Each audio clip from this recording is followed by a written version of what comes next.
Pessoal, boa noite. Para quem não me conhece, eu sou Eleonora. Hoje a gente vai falar um pouquinho sobre a semiologia do aparelho digestório. A gente falar da teoria da semiologia, né, que são habilidades clínicas essencialmente práticas, às vezes é um pouco difícil.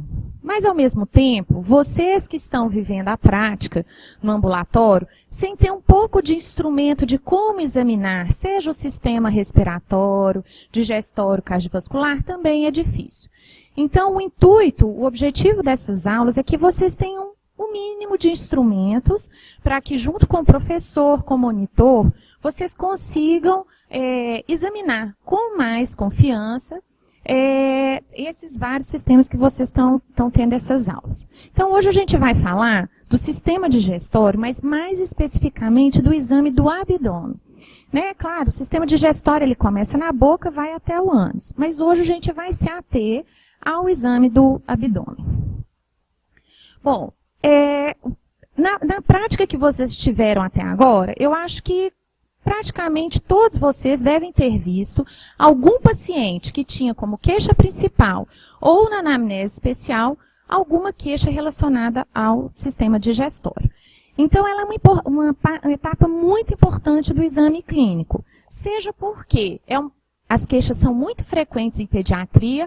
Então, por exemplo, dor abdominal, diarreia, constipação intestinal, ou porque vocês podem se surpreender ao examinar um paciente assintomático do ponto de vista do sistema digestório e acharem casualmente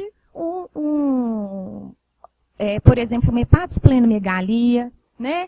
Ou sigmóide palpável. Então, mostrando que o exame físico ele complementa a anamnese. Então, ou são pacientes sintomáticos que a gente vai prestar mais atenção em relação ao exame físico, ou o contrário, pacientes assintomáticos que de repente a gente se depara com um achado positivo. Daí, então, a importância desse exame. Então, por exemplo, esse caso número 1, eu acho que a maioria de vocês já recebeu, ou um colega já atendeu. Então, é uma criança, Márcia, com 7 anos, e que vem ao ambulatório com a história de dor abdominal.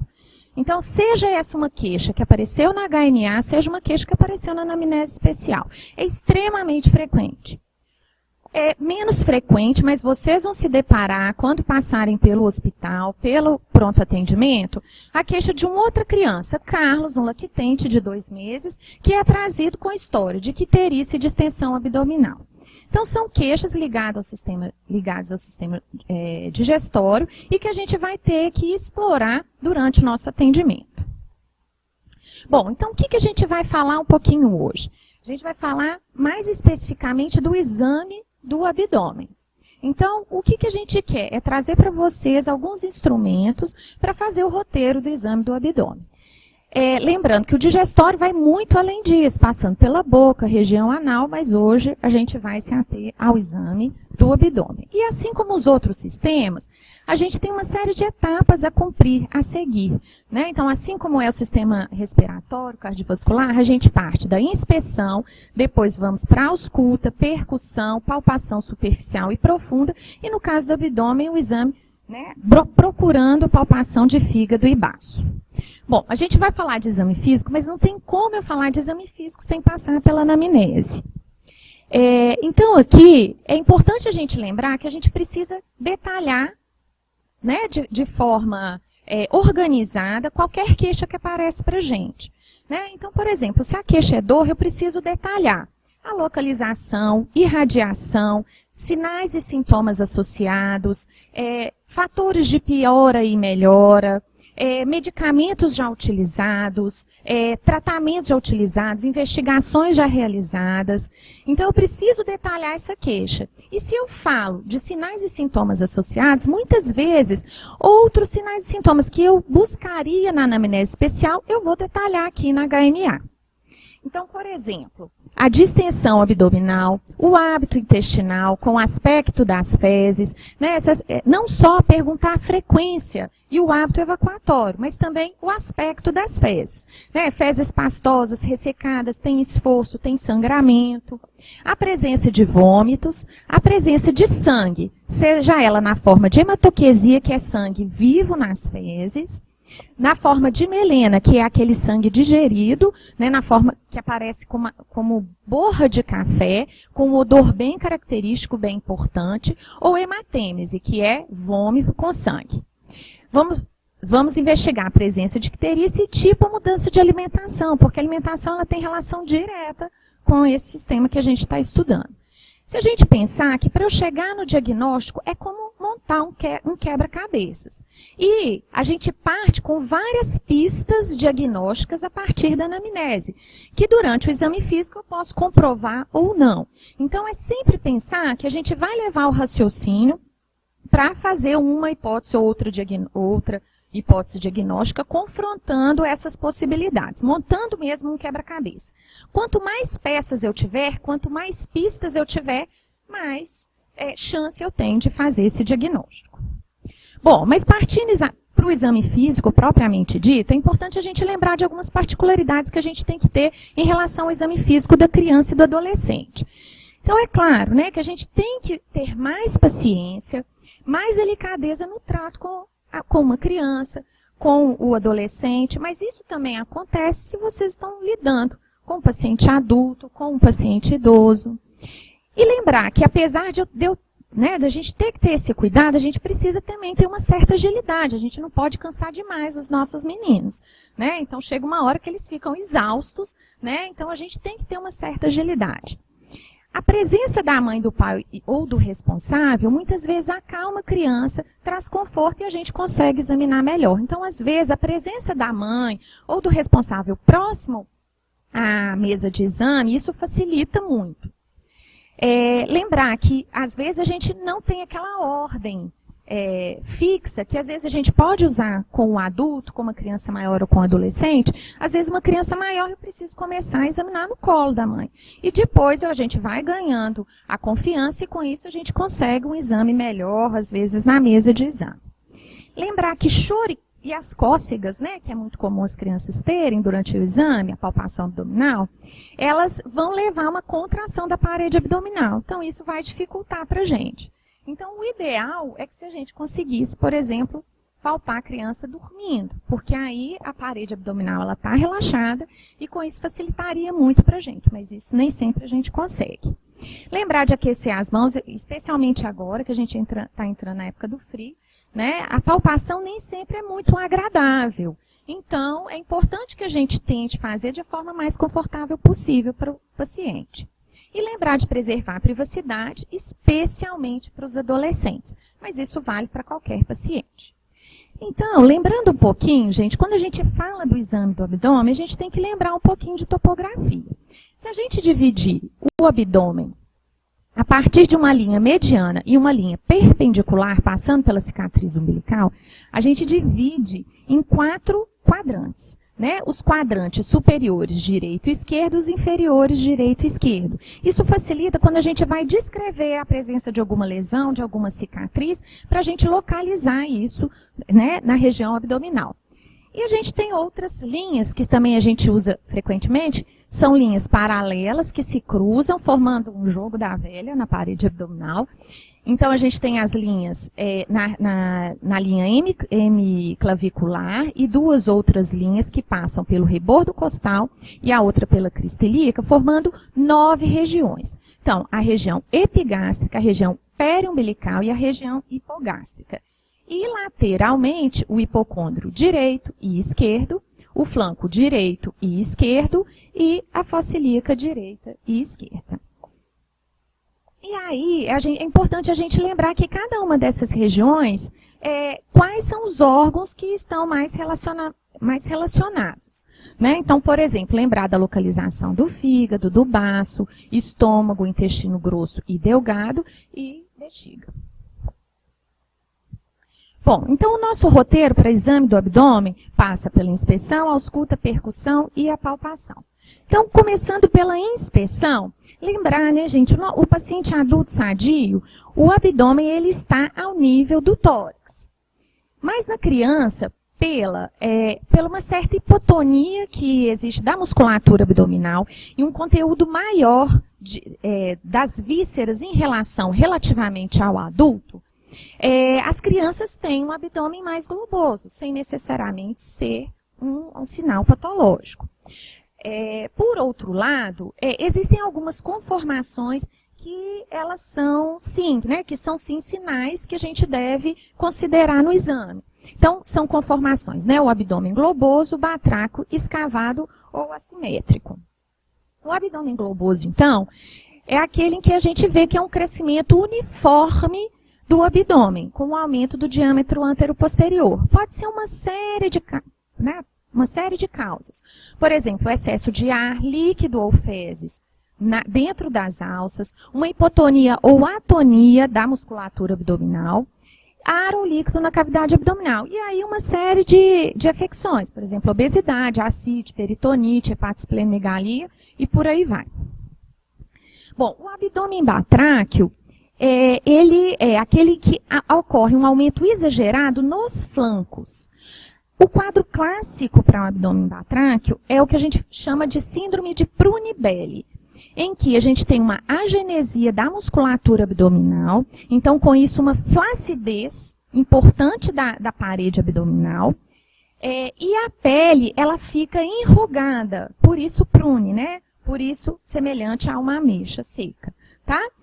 Essa síndrome está associada com várias outras malformações do trato urinário, então é importante a gente lembrar. Outros quadros, por exemplo, o abdômen escavado, que a gente pode ver na desnutrição grave ou na hérnia diafragmática, em que parte do conteúdo abdominal ele é deslocado para o tórax. Então, com isso, dando esse aspecto escavado. E o abdômen assimétrico, a suspeita vai variar dependendo da localização. Então, a gente lembrando aqueles quadrantes, o que as vísceras que estão naquela localização ajudam um pouco aí nessa pista diagnóstica. Ainda na inspeção, o que a gente ainda pode visualizar? Né? Só de fazer a ectoscopia, né? Só a inspeção do abdômen. A gente pode visualizar hérnia umbilical, a diastase dos retos abdominais. Então, lembrar que são duas grandes fitas musculares, em que pode ter um certo afastamento dessas fitas e dando uma protusão na região epigástrica. Isso é bastante comum na criança e geralmente está associado com uma hipotonia muscular, ou seja, um achado casual. A respiração abdominal, que ela é bastante característica nas crianças, até em torno de 7 anos. A gente pode visualizar ondas peristálticas, que são bastante sugestivas de um quadro de obstrução intestinal. A gente pode visualizar cicatrizes, que vai nos remeter a uma história pregressa, né, a eventos mórbidos pregressos, e o paciente na posição antálgica. Então, principalmente nos quadros de dor abdominal aguda, que vão fazer a gente, para algumas pistas diagnósticas, né, desse diagnóstico diferencial. Ainda na inspeção, a gente pode visualizar a circulação colateral superficial, que seria dilatação ou a tortuosidade dessas veias da parede abdominal. De acordo com o fluxo, se ele é ascendente ou descendente, a gente classifica ele como sendo do tipo porta, do tipo cava inferior ou do tipo porta-cava. Então, dependendo do fluxo, se ele é ascendente, se ele é descendente, a partir da cicatriz umbilical. Bom, fizemos a inspeção. Agora, nós vamos partir para a ausculta. É sempre importante lembrar que a ausculta a gente deve fazer nos 4 quadrantes. E isso deve levar em torno de 2 a 3 minutos. Por quê? Os ruídos eles podem ser ouvidos a cada 10 a 30 segundos. Então, a gente precisa de um tempo maior para auscultar. O peristaltismo ele pode estar aumentado ou diminuído de forma patológica, que vai nos levar a suspeita ou de obstrução intestinal ou de um ilho. E lembrar que, além dos ruídos hidroaéreos, eu posso também surpreender a presença de um sopro, que não é habitual de ser ouvido, e que pode ser uma pista para o diagnóstico de coarctação ou estenose de artéria renal. Bom, então vamos falar um pouquinho da palpação. Bom, a gente tem a palpação superficial e a palpação profunda. A gente começa pela palpação superficial e é sempre importante que a gente distraia o paciente e observe se a palpação está sendo ou não dolorosa, incômoda, desconfortável, mais do que ficar perguntando para o paciente, dói? Não dói, né? Porque às vezes a criança ela tende a falar que dói, porque na verdade, né, é um procedimento que pode ser desconfortável. Então, o mais importante é a gente realmente observar a expressão facial. Como eu falei, né, se for durante o sono, melhor ainda, porque vai realmente relaxar toda a parede abdominal. Se não, também usar a flexão dos joelhos em relação ao abdômen, porque isso também ajuda o relaxamento dessa musculatura. Em caso de dor, gente, sempre começar de um lugar mais longe e caminhar para o lugar da dor. Nunca começar no lugar de queixa de dor. E a posição do examinador, que é importante, a gente sempre vai ficar à direita do paciente. Então, lembrando, quando eu estou palpando e tenho que sentir presença de massa ou não, através de uma camada importante, uma camada muscular importante. Aqui está representado só o reto abdominal, mas lembrar que a gente tem vários outros músculos, que se a gente fizer uma palpação mais abrupta, isso pode desencadear a contração e a gente ter dificuldade para palpar. Bom, então qual que seria a técnica da palpação superficial? Então, a gente começa sempre, lembrando dos quadrantes, a gente começa do quadrante inferior esquerdo e vamos caminhar no sentido anti-horário. E vamos observar se o abdômen é flácido ou é tenso, e isso vocês vão tendo experiência à medida que forem praticando. E observando sempre a questão de dor, a face do paciente, se existe alguma queixa. A percussão eu posso fazer de forma muito semelhante à percussão que a gente faz no tórax, né? Então, percutindo, eu tenho principalmente dois sons. O timpânico, que é aquele som, né, que corresponde a um conteúdo de ar, e o maciço.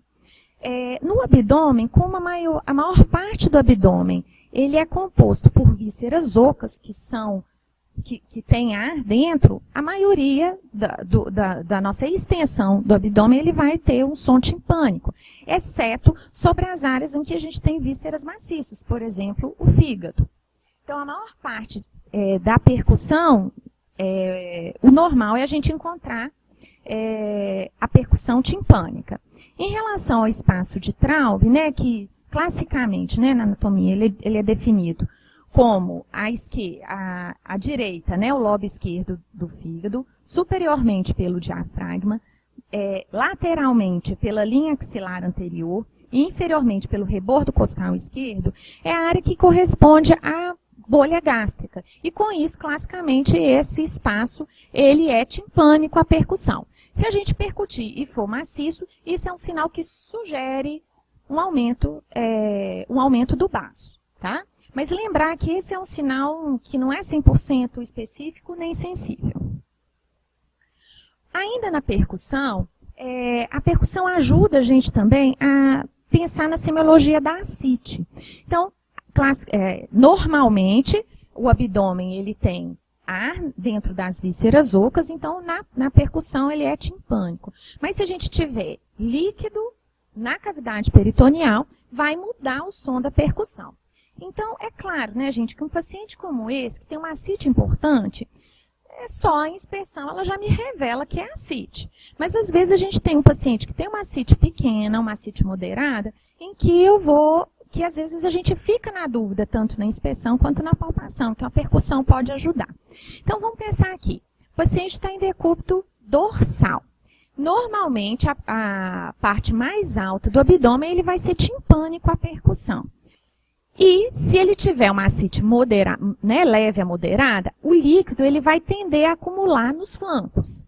Então, quando a gente percute o abdômen desse paciente, na parte mais alta a gente vai ter o timpanismo e na parte dos flancos a gente vai ter maciez. Então, isso em decúbito dorsal.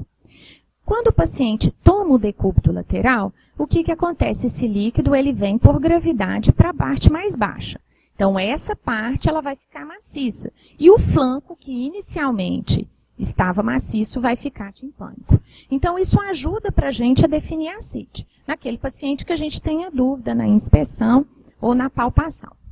A palpação profunda, ela vai seguir o mesmo sentido. Então, eu vou começar no quadrante inferior esquerdo, vou fazer esse sentido anti-horário. Existem algumas técnicas, né, das mãos sobrepostas, das mãos alinhadas, que vai depender de acordo com cada um de vocês mesmo. Só lembrar que, às vezes, um neném tem pouco abdômen para tanto dedo, né, para tanta mão. Então, às vezes, a gente vai usar alguns dedos que vão permitir a gente ter essa sensibilidade.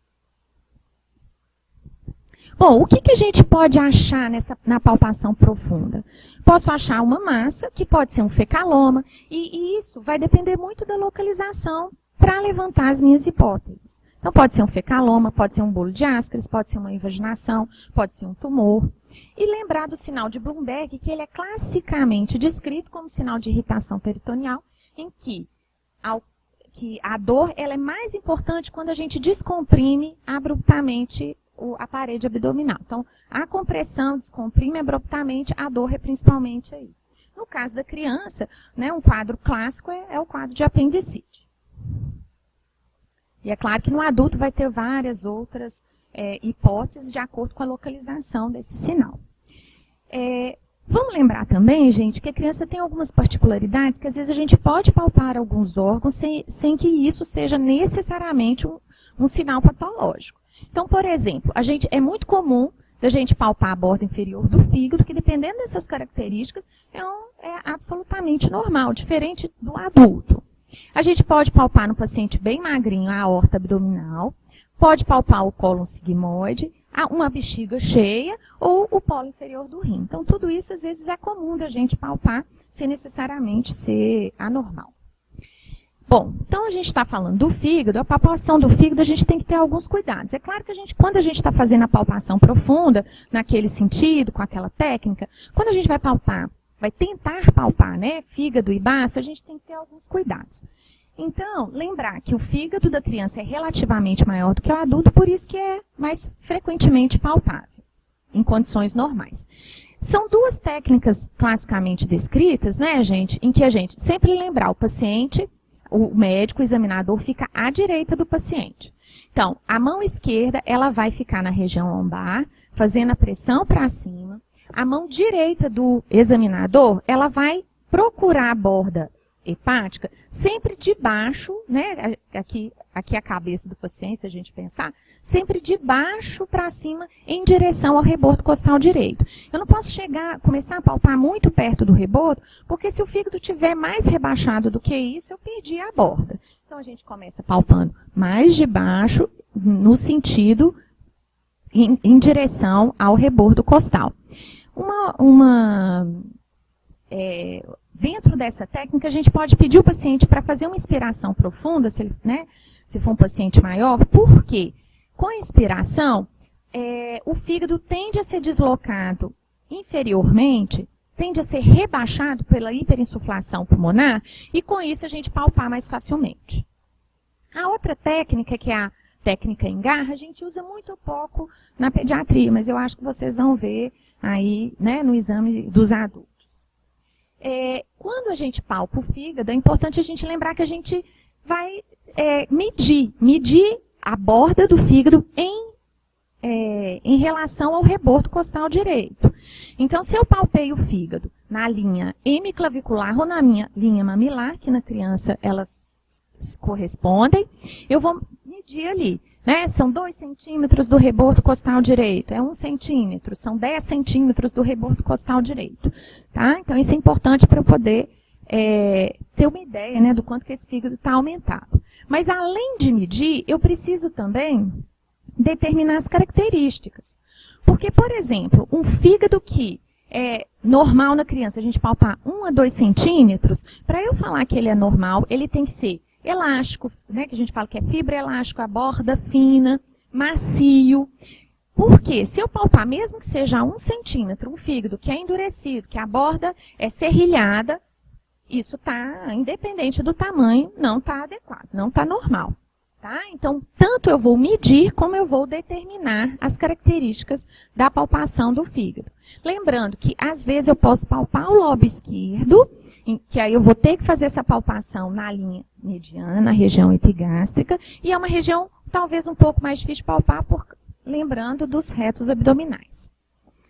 E lembrar de situações, né, a gente usa essa técnica, pede o paciente para inspirar para tentar rebaixar o fígado, mas eu posso ter condições em que isso acontece de forma patológica. Por exemplo, na asma, em que eu tenho hiperinsuflação pulmonar e com isso o fígado vai de fato estar rebaixado. E aí, como é que eu vou saber se esse fígado ele está rebaixado, porque pode estar, o paciente asmático chegou em crise, ou se o fígado está de fato aumentado? Aí, a gente pode recorrer à percussão, que eu havia falado para vocês. Então, eu vou percutir o abdômen, mas eu vou também percutir a área hepática. E aqui eu consigo delimitar, pela percussão, a hepatimetria, o tamanho do fígado. Sempre, gente, ao nível da linha hemiclavicular. Então, como é que eu faço essa técnica, né? Como que é essa técnica? Eu vou percutir o tórax e, obviamente, o tórax a gente vai ter um som timpânico. Quando eu começo a ver uma transição do timpânico para o maciço, eu vejo que é ali que está começando o fígado. E venho percutindo sempre ao nível da linha mamilar, até quando esse som volta a ser de novo timpânico, porque eu estou de novo no abdômen.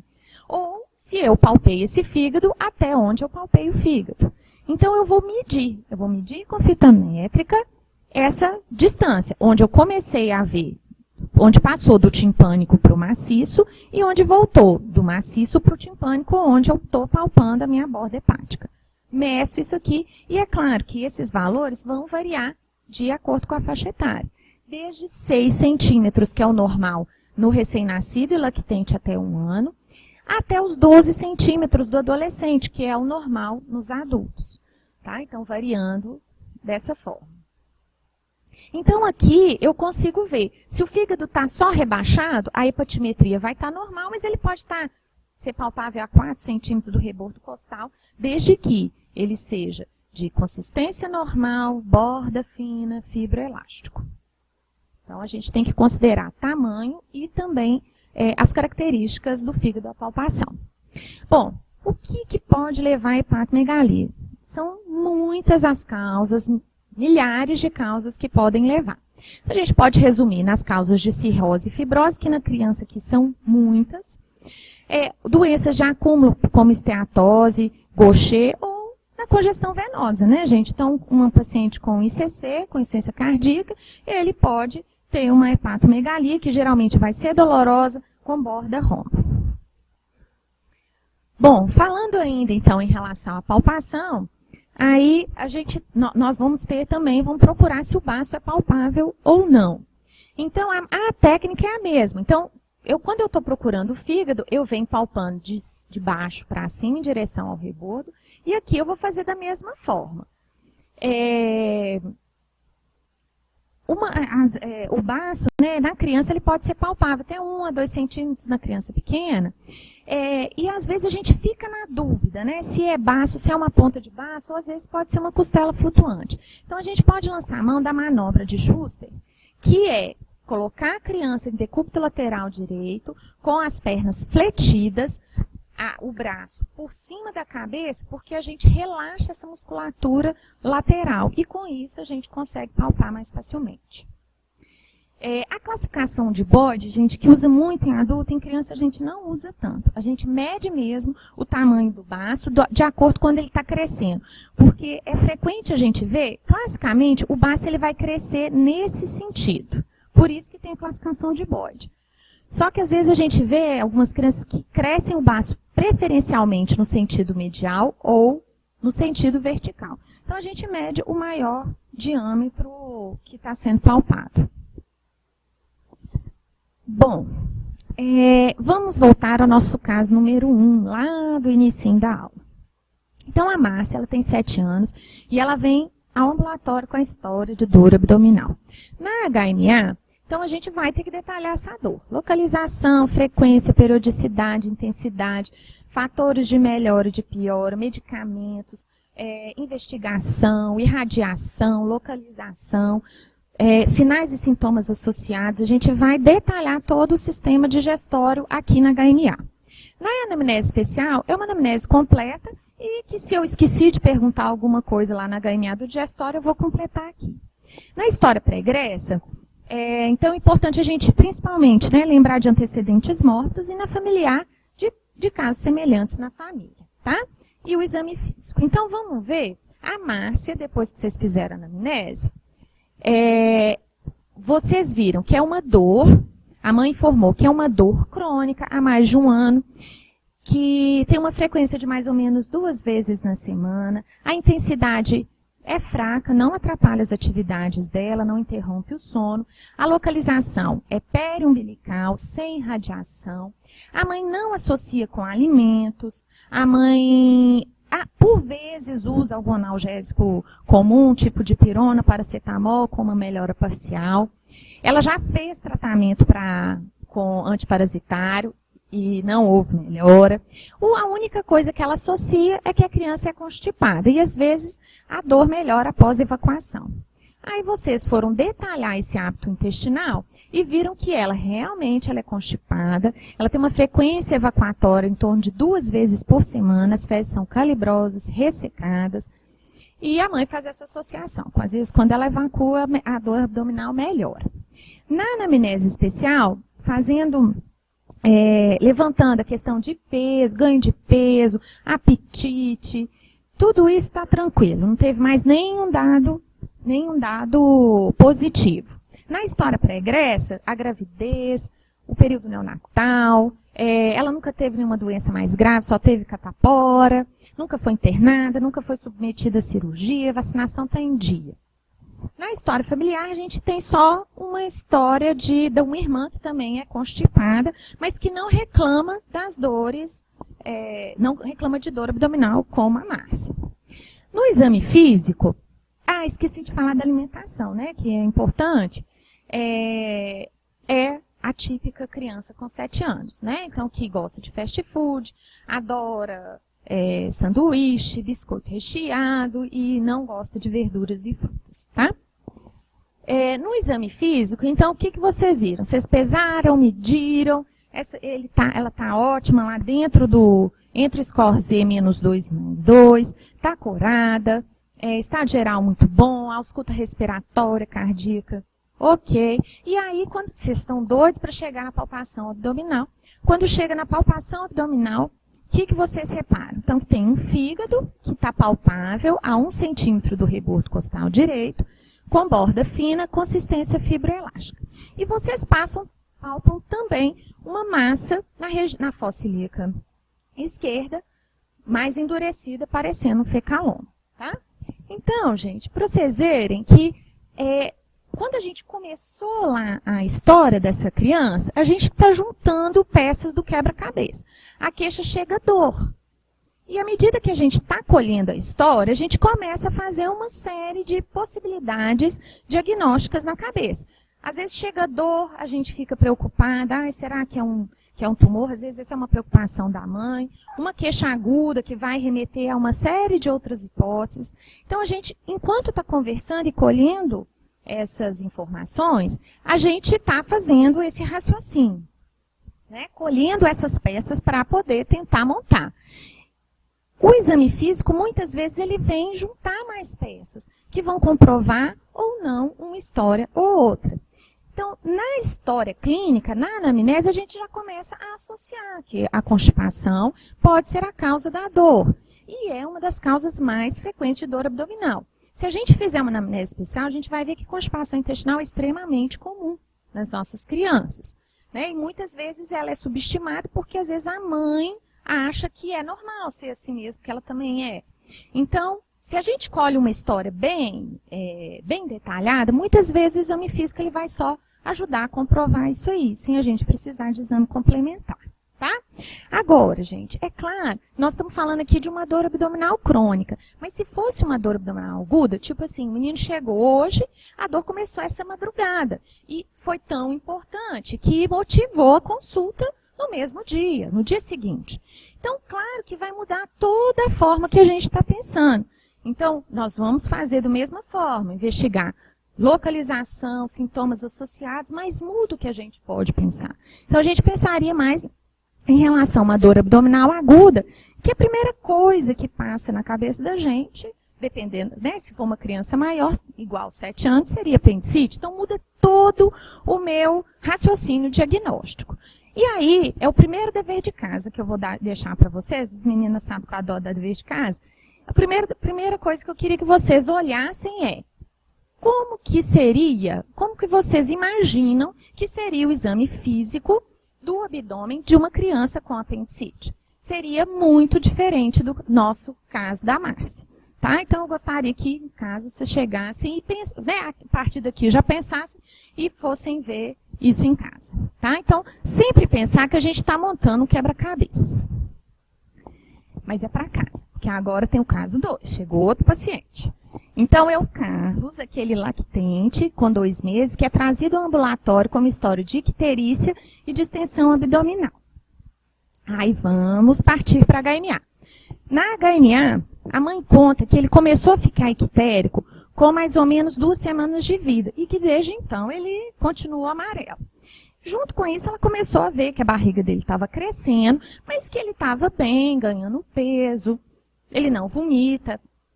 As fezes é que ela achou que estavam mais claras do que o outro filho que ela já teve. Mas só isso. Ela chegou a levar no posto, mas no posto falou que ia melhorar essa icterícia. E hoje ela está chegando com 2 meses. Na anamnese especial, não tinha nada. O menino está ganhando peso, mama bem, ele mama só no peito, está super bonitinho. Mas, quando investigada a questão da diurese, a mãe informa que a urina é mais escura do que a habitual. Né? A urina do neném, gente, é clarinha. Ela nem cora a fraldinha. Aqui, não, ela relata que a urina é escura. Tá? Na história pregressa, o menino tem 2 meses, não tem, a gravidez foi tranquila, o parto também foi tranquilo, foi parto normal, foi embora com a mãe. Ficou bem até com 15 dias que ele começou a notar essa icterícia. Na história familiar, tem uma irmã mais velha, que é ok, não tem nenhum problema. E aí a gente parte para o exame físico, que aí vocês de fato percebem que a criança está ictérica, tem uma distensão abdominal, tem um fígado palpável a 4 centímetros do rebordo costal. Esse fígado, ele é de consistência nitidamente aumentada, uma borda romba e consistência aumentada. E quando vocês vão palpar o fígado, o baço, ele também está aumentado a 4 centímetros, tá? Então, aqui, a gente vai para outro campo de suspeita, né? Abre, né, uma síndrome, né, que a gente chama de colestase. Então, que é a icterícia, mas esses sintomas de colestase, em que há diminuição da excreção da bile, que eu posso ver através das fezes descoradas, que a gente chama de acolia, ou hipocolia, e a colúria, que é essa coloração mais escura da urina. Então, só aqui eu fiz outra síndrome, completamente diferente. Uma síndrome que clinicamente eu caracterizo. E isso é sempre um evento patológico que eu tenho que investigar. Aí, vocês vão me perguntar, o que pode ser isso? Pode ser, gente, umas 500 causas de colestase, que é o segundo dever de casa. Vocês vão olhar pelo menos umas 10 causas de colestase, sendo que a mais importante, que a gente mais preocupa é a atresia, porque é uma das mais frequentes e que exige um diagnóstico precoce e uma intervenção precoce. Porque vocês não precisam saber as 500 causas de colestase, mas vocês têm que saber que se vocês estiverem no internato rural, se vocês surpreenderem uma criança dessa, essa criança é uma urgência, e ela tem que ser encaminhada. Tá? Vocês podem fazer o que for, se vocês surpreenderem uma criança, assim ela tem que ser encaminhada. Tá? Bom, gente, então ficam todos pensativos aí, né? Tanto de coisa que a gente apresenta para vocês, mas é realmente para vocês terem instrumentos para o dia a dia realmente com os pacientes. É claro que uma habilidade clínica a gente aprende na prática, mas a gente precisa ter um mínimo de direção e é isso que a gente pretendia aqui. Não tem como a gente esgotar esse tema em 40 minutos e nem, eu acho, durante 6 anos, né, de curso. Mas é importante que sempre que a gente tenha dúvida, a gente saiba aonde se reportar. Então, eu coloco aqui para vocês alguma bibliografia. Então, é a Semiologia da Criança e do Adolescente, que é o nosso livro de referência, o Pediatria Ambulatorial, o Bates, o Semiologia Médica do Mário Lopes, né, gente, que ele é um livro que ainda é referência para todos nós, e o link do Semiologia Pediátrica. Eu queria abrir aqui para vocês o link, mas não tem jeito de abrir aqui por causa do computador. Mas eu gostaria de chamar a atenção para vocês, né, se vocês entrarem no site da Faculdade de Medicina, intranet, vocês vão entrar com o login da minha UFMG. Ali, além de vocês terem acesso ao UpToDate, ao periódicos CAPS, vocês vão ver um linkzinho chamado Semiologia Pediátrica. Ele está do lado direito, embaixo do lado direito, com o estetoscópiozinho vermelhinho, e ali vocês têm os vídeos de exame físico. Vocês têm do exame físico do aparelho respiratório, digestório, por aí vai. E vocês têm vídeos do desenvolvimento neuropsicomotor, que vocês vão acompanhar, gente, uma criança de 0 até 1 ano de vida. Então, todas aquelas modificações que a gente tanto chama atenção nos GDs, vocês vão ver a mesma criança passando de 0 até 1 ano.